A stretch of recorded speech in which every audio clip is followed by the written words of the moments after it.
अब बंगाल और तमिलनाडु में भी चल गया मोदी मैजिक। मतदाताओं ने तोड़ डाले सारे रिकॉर्ड। लोकसभा चुनाव के फर्स्ट फेज में 21 राज्यों केंद्र शासित प्रदेशों की 102 सीटों पर शुक्रवार को वोटिंग हुई। सुबह 7 बजे से लेकर शाम को 6 बजे तक हुई वोटिंग में 68.29% लोगों ने मतदान किया। 2019 के मुकाबले यहां आंकड़ा 1% कम है। 2019 में फर्स्ट फेज में 91 सीटों पर 69.43% वोटिंग हुई थी। शुक्रवार को जिन 102 सीटों पर वोटिंग हुई है, इनमें 2019 में भाजपा ने 40, डीएमके ने 24, कांग्रेस ने 15 सीटें जीती थी और अन्य पार्टियों के हिस्से में 23 सीटें गई थी। पहले फेज में अधिकतर सीटों पर मुकाबला इन्हीं 3 दलों के बीच में है। सीटों के हिसाब से यहां सबसे बड़ा फेज है।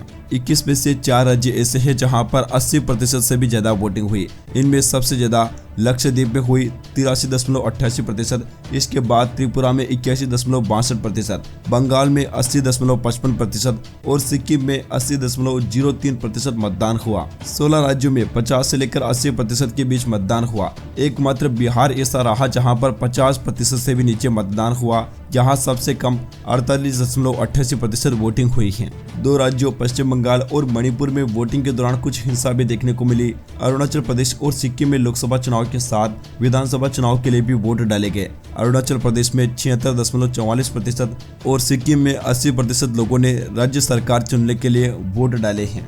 दोस्तों, इस बार हमें पश्चिम बंगाल और तमिलनाडु में पिछली बार के मुकाबले काफी अच्छी वोटिंग देखने को मिली है। पीएम मोदी ने मतदान से पहले सभी लोगों से अपील की थी कि मतदान में बढ़ चढ़कर हिस्सा लें। दोस्तों, बंगाल और तमिलनाडु में मतदान ये दर्शाता है कि लोगों ने इस बार निडर होकर मतदान किया है, क्योंकि बंगाल के चुनाव में हमें काफी हिंसाएं देखने को मिलती हैं। इस बार के चुनाव में भी छिटपुट हिंसाएं हमें देखने को मिली। बावजूद इसके बंगाल में 81% लोगों ने मतदान किया। जब भी दोस्तों ज्यादा मतदान होता है तो वो सत्ता विरोधी लहर होती है। आपको बताना चाहेंगे कि बंगाल और तमिलनाडु में विपक्षी दलों का कब्जा रहता है। बंगाल में तृणमूल कांग्रेस पिछली बार भी बीजेपी के मुकाबले ज्यादा सीटें जीती थी, लेकिन इस बार के माहौल को देखकर लगता है कि भाजपा का पलड़ा दोनों जगहों पर भारी रह सकता है।